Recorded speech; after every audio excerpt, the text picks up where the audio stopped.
네, 이번에는 국회 상황 알아보겠습니다. 조금 전 전해드린 것처럼 윤석열 대통령이 민주당 주도로 통과된 양곡관리법에 대해 첫 거부권을 행사하면서 여야 갈등은 가팔라지고 있습니다. 여당인 국민의힘은 악법에 대한 거부라며 환영의 뜻을 밝혔지만 민주당은 농민 마음에 비수를 꽂았다며 강하게 규탄했습니다. 오후 2시부터 시작된 대정부 질문에서도 치열한 공방이 예상됩니다. 국회 연결합니다. 정현우 기자. 네, 국회입니다. 네, 윤석열 대통령이 양곡법 개정안에 대해서 거부권을 행사하면서 여야 대치가 한층 첨예해진 걸로 보인다고요? 네, 우선 국민의힘은 윤석열 대통령이 악법에 거부권을 행사했다며 환영의 뜻을 밝혔습니다. 농업 경쟁력 악화로 결국 농민에게 피해가 돌아가게 되고 쌀 수매로 연간 1조 원 넘는 예산 소요가 우려된다는 겁니다. 주호영 원내대표는 거부권 행사가 여소야대인 국회에서 민주당이 일방적으로 강행 처리한 법안을 막기 위한 유일한 방안이라며 의석수로 밀어붙이고 실패한 경험이 있으면서도 민주당이 같은 실수를 반복한다며 한심하다고 비판했습니다. 들어보겠습니다. 한심하기 짝이 없습니다. 이런 실패가 한두 번이 아니고 계속 반복되고 있음에도 불구하고 이걸 고치지 못하는 정당이 내년 선거를 어떻게 치르려고 하는지.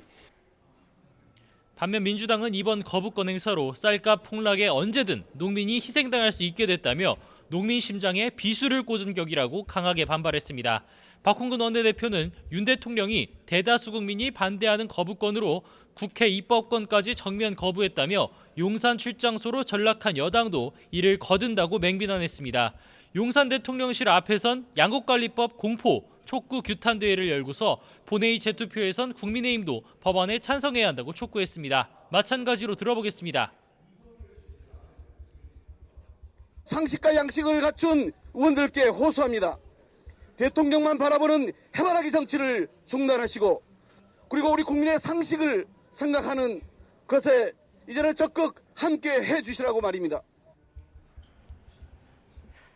경제 분야 대정부 질문도 이제 시작이 됐을 텐데 양곡관리법 거부권이 최대의 쟁점이 될 걸로 보인다고요? 네, 한덕수 국무총리와 추경호 경제부총리 등이 출석한 가운데 경제 분야 국회 대정부 질문이 막 시작했습니다. 윤석열 대통령의 양곡관리법 거부권 행사 직후인 만큼 이를 둘러싼 치열한 공방이 예상되고 있는데요. 여기서도 여당은 쌀값 폭락 원인을 전 정부 정책으로 돌리면서 쌀 의무 매입에 들어갈 예산을 지적하고 야당은 왜곡된 자료에 근거해서 한덕수 총리가 거부권 행사를 건의했다며 허위 보고 책임이 있는 정황근 농림축산식품부 장관도 사퇴해야 한다고 맞설 전망입니다. 그 밖에도 한일 정상회담으로 촉발된 후쿠시마 수산물 수입 문제나 정부의 전기가스 요금 인상 등을 둘러싼 여야의 강대강 대치도 예상됩니다. 네, 국민의힘 소식도 알아보죠. 김학용 의원 그리고 윤재욱 의원이 오늘 원내대표 선거 출마를 공식화한다고요? 네, 여당 새 원내대표 사령탑 선출을 사흘 앞둔 오늘 친윤계로 분류되는 두 중진 의원이 출마를 선언합니다.